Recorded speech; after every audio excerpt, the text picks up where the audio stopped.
Centuries of discrimination and persecution of the European Jews ended in their efficient, calculated, premeditated mass genocide by the German Nazi state.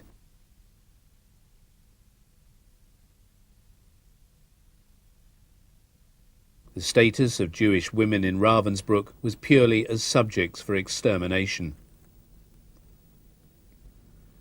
The Jews were allocated the yellow triangle, symbolizing the Jewish star.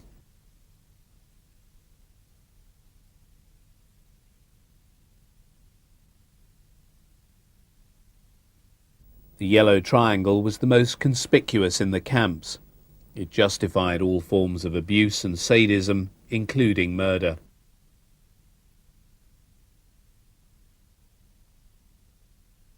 This is the Bernberg Center, where the euthanasia campaign, organized by the camp inspectorate, marked the beginning of the mass murder of the Jews.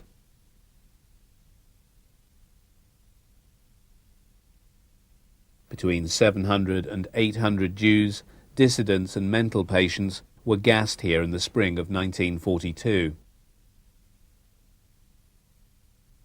The railway death transports left Ravensbrück regularly.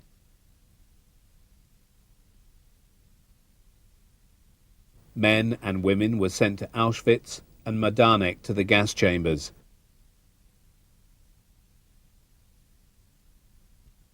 The camp was playing its part in the final solution. On the 6th of October 1942, the commandant of Ravensbrück reported that the camp was at last free of Jews.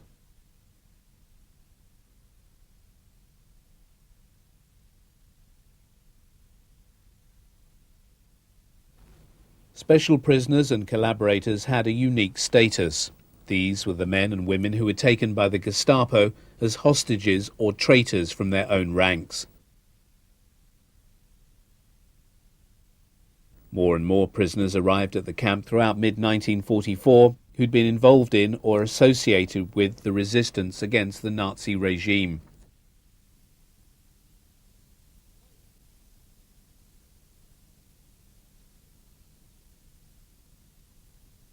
Volk, Führer und Reich.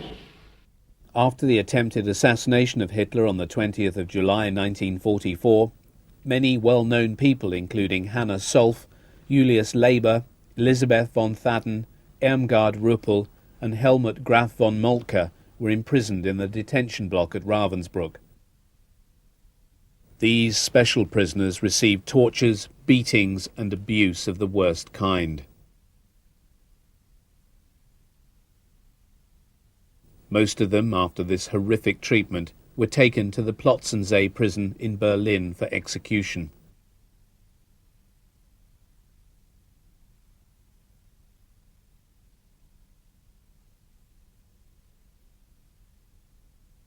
Whenever surviving women talk of the hell at Ravensbrück, they're referring above all to the painful memories of the physical and mental torture they suffered at the hands of their warders.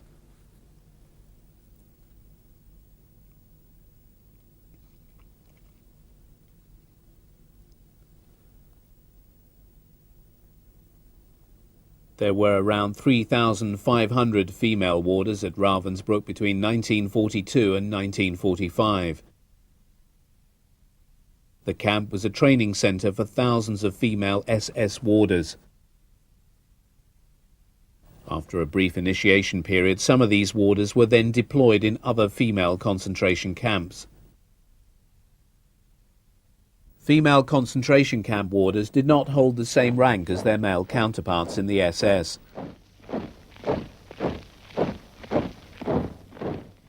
To compensate for this, they were offered comparatively good wages and the opportunity of serving the Reich. The most popular reason for volunteering was unemployment through lack of skill. Women were targeted in promotion campaigns. After 1940, there was also conscription. They were taught all aspects of daily life in the camps during their 3 months training period. Their equipment clearly revealed the true nature of their work. In addition to a smart uniform, stout leather boots and a small cap, they were issued with truncheons and whips. Warders were also accompanied by vicious dogs when guarding working parties. These dogs were trained to kill.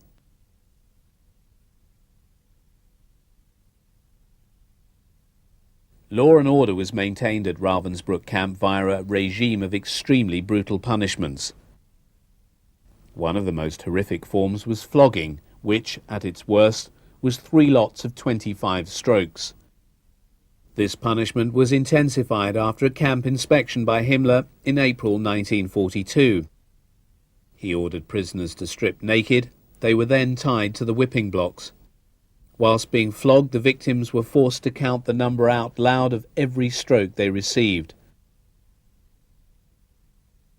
Other crimes against camp discipline, such as humming, was punishable by the withdrawal of their food ration or caning. The days in the camp were tortuously long and monotonous. The siren went between 4 and 5 o'clock every morning. There was no time to get dressed properly or make the beds. It was straight outside for roll call. And that meant standing in line for hours in silence and in all weathers, whatever the condition of their health. After the count, they were given a mug of watery substitute coffee and the bread ration. A warder then assigned them to a work detail. After 1942, the official working day was 11 hours. After returning to the camp from a full day's work, the prisoners once again stood in line for hours, awaiting another roll call. After the count, they were given a ladle of warm vegetable stock made with turnip, then off to bed in the overcrowded, stinking barracks. Women's working conditions differed very little from those in the men's camps. Under stringent supervision by the SS, lower status women prisoners were used as labourers on building works around the camps.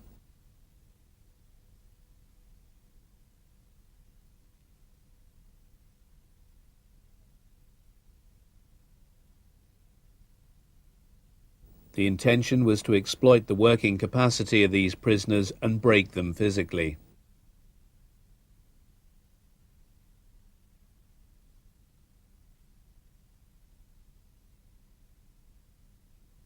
SS bureaucrats introduced an economic system into the camps in order to profit from the prisoners.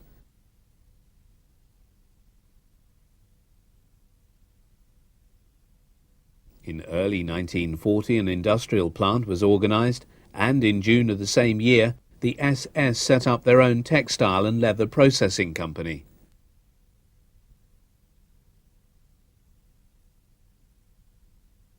By the end of 1942, up to 5,000 women were working in the workshops as tailors, furriers, shoemakers, and making other profitable wares.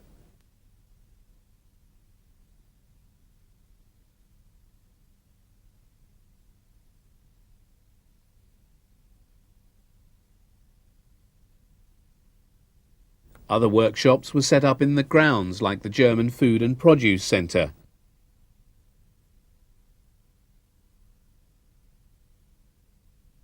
The SS profited largely from the prisoners' labour here.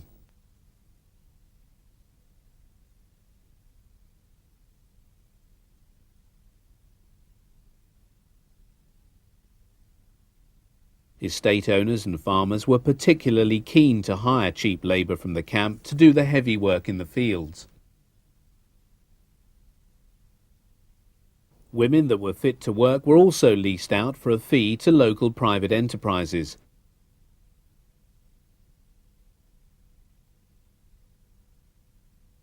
The worsening military position after the winter of 1941 and the very high losses on the battlefield led the Germans to initiate a heavy conscription program.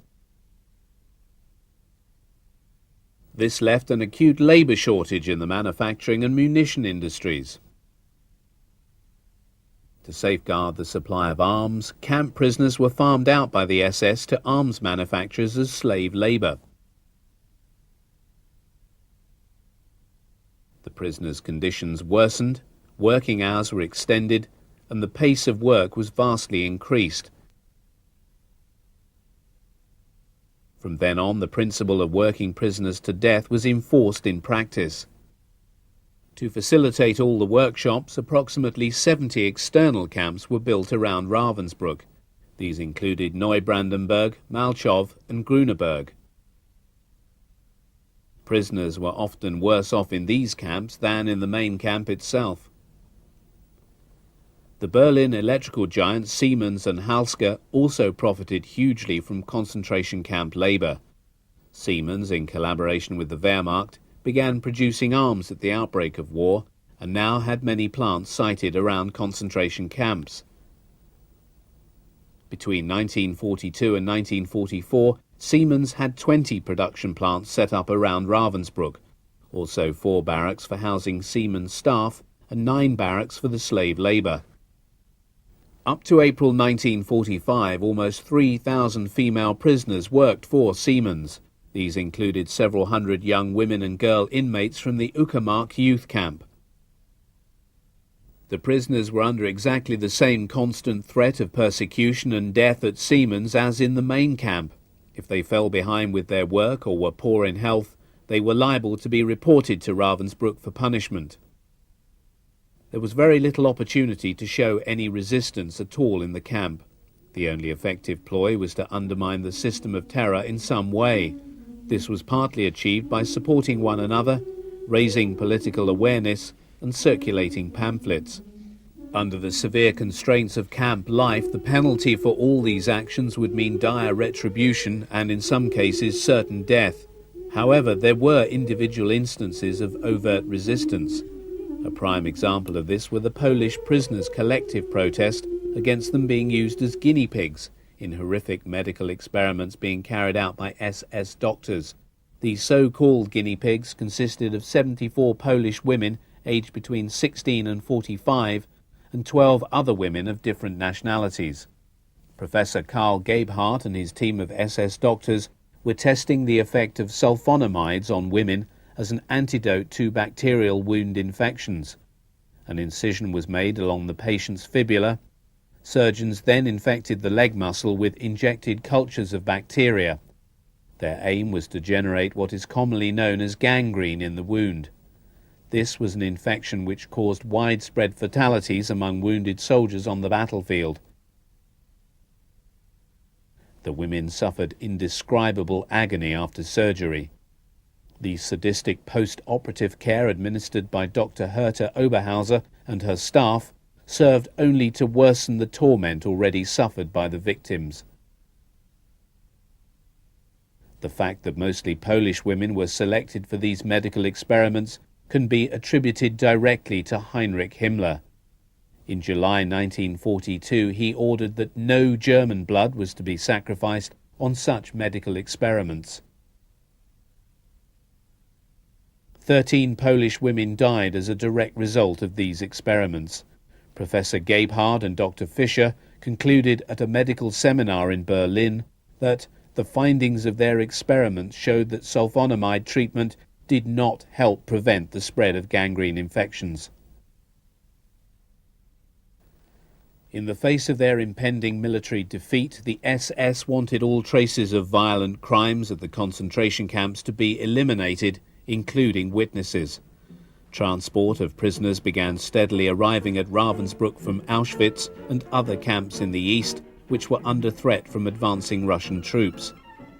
In the autumn of 1944, a gas chamber was set up in the camp, in which the women prisoners were systematically exterminated. Chaos reigned in the camp.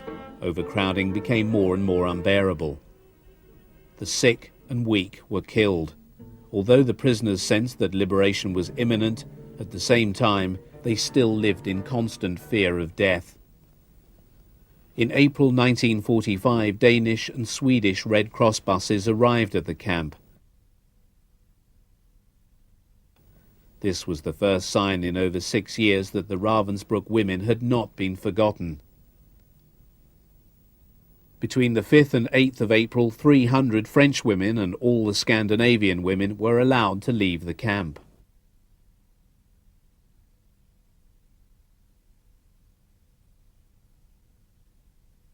After tough negotiation, Graf Volker Bernadotte, the International Red Cross envoy, managed to persuade Heinrich Himmler to agree to release some more of the prisoners from the camp.